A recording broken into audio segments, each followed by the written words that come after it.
السلام عليكم ورحمة الله وبركاته، اخواني واخواتي، مرحبا بكم من جديد في قصر الفخامة مع ابو معاوية، ولكم مني كل احترام والتقدير. كما العادة عطر رائع غنقدمه لكم ان شاء الله من العطور الفخمة الرائعة. يعني عندما نتكلم عن العطور الرائعة فالعطر ما يمكنش ناخذ عليه هذا الوقت وما يكونش رائع. عندنا عطر قائد انتنس. عطر قائد انتنس بزاف ديال الاخوة شافوا العطر، يعني عطر رائع عجبهم بزاف، وانا اول منهم، لان العطر رائع. العطر ماشي بحال قائد الشباب، هذا القائد انتنس بديل رائع وممتاز. العطر جيفانشي جنتلمان ريزيرف بريفي.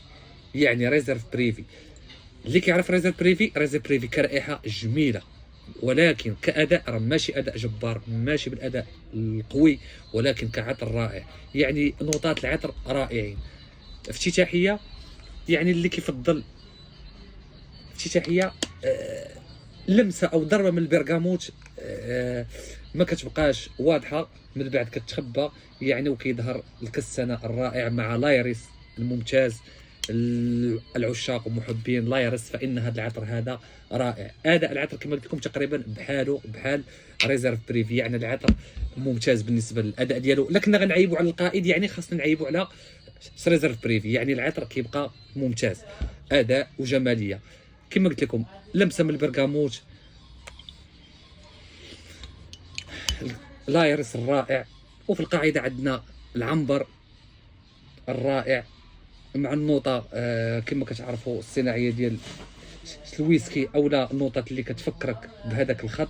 يعني العطر رائع، والثمن اروع في قصر الفخامه حاليا 150 درهم، ثمن جد مناسب، وثمن مقارنه مع العطر فالثمن كيبقى جد مناسب، لان العطر كما قلت لكم ونعاود نقولها فهو كيحاكي جنتلمان ريزيرف بريفي تقريبا 90% فما فوق. المهم تحت من 90 ما كاينش.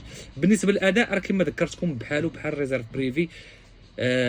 هذا من العطور للناس اللي كيقلبوا على الجماليه او الجوده ديال الرائحه اكثر من الاداء والفواح، لانه كاين بعض العطور اللي بغينا الاداء القوي كاين عندنا باش غنستمتعوا بالاداء القوي، ولكن العطر كيبقى قريب منك وفي نفس الوقت كتستمتع بهذا العطر.